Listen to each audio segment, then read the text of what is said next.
What's going on, everybody? John Pielli here with another edition of the 30 to 1 MLB Countdown Previews 2023 version. Today we're talking about the Milwaukee Brewers. And the Milwaukee Brewers appeared in the World Series in 1982 after coming into the league as the Seattle Pilots in 1969, moved to Milwaukee in 1970. Fun fact about this 1982 World Series, the Brewers lost in 7 games to the St. Louis Cardinals, who are now their division rivals. At the time, we're in the American League. We're up all the way through the year of 1998. 4 players in that World Series for the Brewers hit well over 300. Robin Yount hit 414. Paul Molitor hit 355. Catcher outfielder Charlie Moore hit 346. And Jim Gantner hit 333. This version of the Brewers going through a little bit of a transition. The man, David Stearns, known for kind of getting this team built the way it is kind of stepping away, moving more into an advisor type of role. They bring back the same manager, Craig Counsell. They come from a team that last year was 86 and 76, which, by the way, not that far away from the playoffs. Just missed out to the Philadelphia Phillies. They've been a competitive team, a team that is carried by its starting pitching. Cy Young Award winner Corbin Burns, Brandon Woodruff, Eric Lauer, Willie Peralta. They have a very stable starting rotation. As long as those guys stay healthy, they got a chance to win every game that they play. Now, they lost Colton Wong in a trade with the Seattle Mariners. They got back Jesse Winker and Abraham Toro. Jace Peterson left as a free agent to join the Oakland Athletics. Hunter Renfroe left as a free agent to sign with the Los Angeles Angels. Andrew McCutchen returned to the Pittsburgh Pirates. Omar Narvaez, their catcher from last year, went to join the New York Mets. And Trevor Rogers, left-hand reliever, they obtained in the Josh Hader trade, ended up leaving as a free agent to sign with the San Francisco Giants. They signed Wade Miley. They brought in Bryce Wilson from the Pittsburgh Pirates, Alex Claudio, a veteran reliever, and they kind of are trying to help their offense. They brought in William Contreras in a trade with the Atlanta Braves. Kind of a weird one. Sean Murphy ended up going to Atlanta somehow. Contreras ended up going to Milwaukee. Owen Miller had some good hits, had some good performances, some good at-bats for the Cleveland Guardians last year. Toro, I mentioned. Brian Anderson comes over from the Miami Marlins, and the before-mentioned Winker. The Brewers, for the most part, are kind of looking at themselves in a mirror. They're kind of similar to what we saw last year. The problem is, I think the Cardinals are a little bit stronger. I think the Chicago Cubs have gotten a lot better.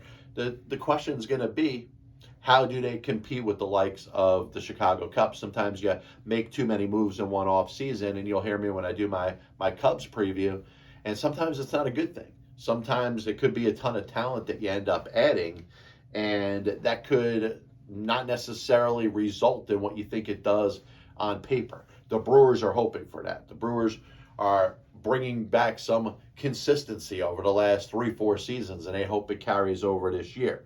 The before-mentioned rotation, barring injury, shouldn't really be touched. Burns, Woodruff, Peralta, Eric Lauer, Adrian Hauser. That should be your 1 through 5. Wade Miley probably has a good chance if they're going to go with a 6-man rotation or even to break camp as the 5th starter.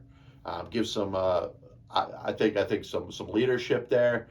Miley has had really a very good handful of seasons over the past 5. The majority of them have been pretty good. From their bullpen standpoint, it's not the same knockout Milwaukee Brewers bullpen that we've seen. We've gone to known and loved for the last couple of years.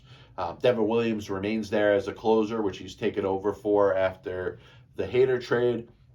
Matt Bush, who I thought pitched pretty well for them after he was acquired last year. Hobie Milner has kind of solidified himself as not just a loogie, but a left-hander that could get right-hand hitters out. There's Strelzecki, Guerra, and the before-mentioned Claudio. Like I said, this isn't the same Brewers bullpen that really used to cause problems for teams that we saw over the past couple of years. I like the emergence of Garrett Mitchell, and I think he's going to become a star. He's going to be their starting center fielder. I think he's got a good chance of leading off. I could see him going out there playing 150-plus games this year, putting up really good numbers, maybe being the favorite in the National League for the Rookie of the Year. The two-time MVP Christian Yelich. His health is going to be very important. If he's healthy, if he's out there getting his at-bats, feeling good, this team's going to do a little better. Rowdy Tellez emerged himself as a 30 home run pop guy at first base. Willie Adames, who came over in the Tampa Bay trade. Really good move for the Brewers, kind of getting him at a time where Tampa Bay was like, I don't know if I want to pay him. I think we got other players that could do the same thing. Brewers jumped in and took advantage. Winker, Contreras, Anderson, three players that come over from other teams, two of them in a trade, one of them as a free agent. It's going to be very important to see how they do. And I think Milwaukee, the lack of the hardcore national media market, I think will help Contreras and may help Anderson. Kind of guys that can go under the radar and go out there and just rake. I like the Brewers lineup. I don't like it like I like the before mentioned 1982 team, or the teams with Prince Fielder and guys like that. But this is a solid lineup that if they have a lot of things going in their direction, they're going to be able to score some runs. Abraham Toro, kind of a super utility guy, play a little infield, maybe move Luis Urias around between second and third. Keston Hiura, who I thought was going to be much more of a dynamic power hitter, he still may get that chance here. If he goes out there and maybe he could be a good right-hand complement to Tellez. Mike Brosseau, Miller, I mentioned before, Victor Caratini is going to be the backup catcher.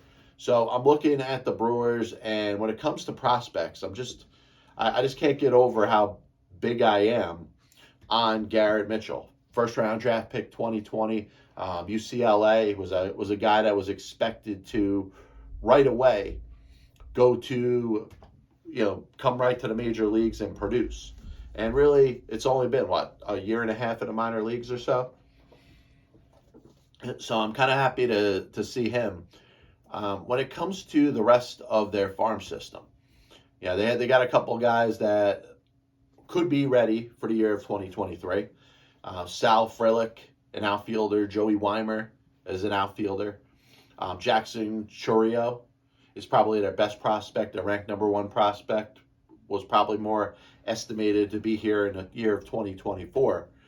I don't see any difference makers really outside of Mitchell. And I think, if the Brewers are going to have a good season in 2023, a lot is going to have to do with Garrett Mitchell being major league ready. And I'd hate to throw so much pressure on a guy that is very young and is not too far removed from playing baseball in college. But I think if Garrett Mitchell comes in, stabilizes himself as an all-star type of player at the young age that he's at, the Brewers look a lot different. And I think they could compete for the likes of the National League Central Division with the Cardinals. And, at this point, I got the Cubs a little bit ahead of them. But, I'm assuming that everything's going to kind of come to the middle here. The Brewers, listen, I want to have more faith in them. I want to have belief in them.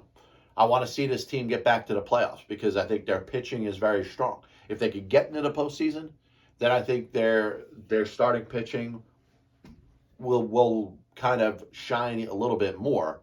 Problem is I look at the Cardinals and where they're at, where their leadership is, how they're able to continue to produce young players to kind of fit the Cardinal mold.